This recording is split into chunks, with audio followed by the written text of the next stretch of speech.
Para sa bawat Pilipino, alam ko na buo ang galit ninyo sa akin ngayon. Nauunawaan ko rin kung bakit, lalo na at malaki ang halagang nakataya. Pero bago kayo humusga, hayaan ninyong ipaliwanag ko ang buong katotohanan. Matagal akong hindi nagsalita dahil may direktang utos sa akin. Huwag nang bumalik ng Pilipinas at manahimik na lamang. Umalis ako noong July 19, 2025 para sa aking medical check-up. Nakaplanong bumalik pagkatapos ng SONA ni Pangulo. Pero habang papauwi na ako, tinawagan ako ni dating Speaker Martin Romualdez at sinabihan, "Stay out of the country.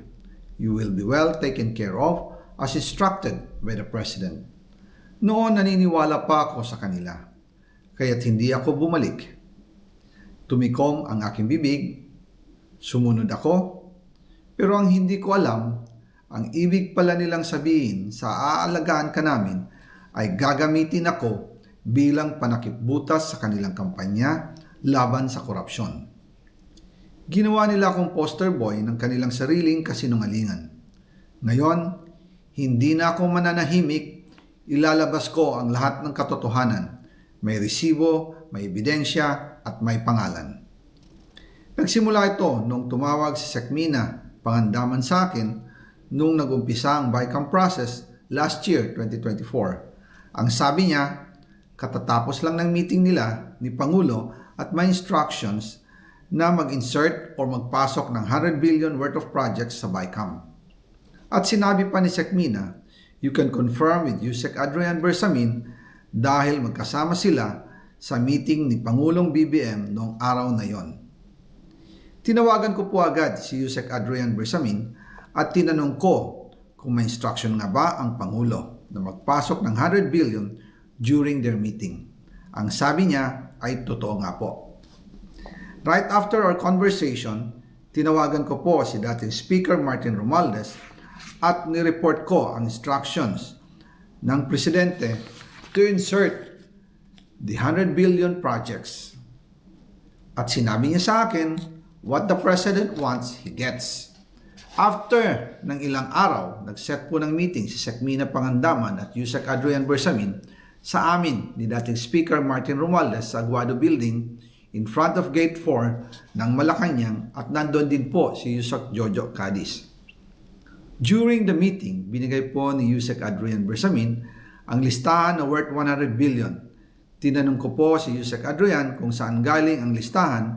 Ang sagot niya, galing kay PBBM mismo at binigay niya ito mula sa brown leather bag.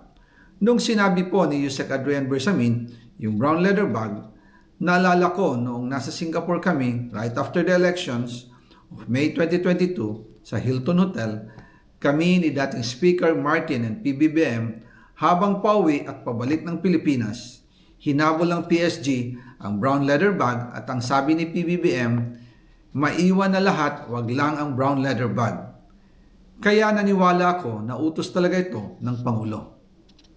Pagkatapos ng ilang araw, I informed sina dating Speaker Martin Romualdez, Sekmina Pangandaman, Yusek Adrian Bersamin, and Yusek Jojo Cadiz na kung pwede 50 billion lang ang ipasok sa program funds dahil sobra ang DPWH funds versus sa DepEd. In practice, hindi pwede na mas malaki ang budget ng DPWH kaysa edukasyon. And yung balance na 50 billion, ilagay na lang sa unprogrammed funds for the 2025 budget. Dahil Office of the President din ang nagre-release ng lahat ng unprogrammed funds.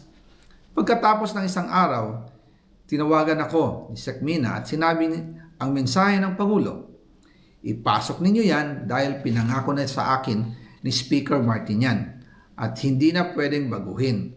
Kumbaga, ang utos ng hari hindi pwedeng mabali.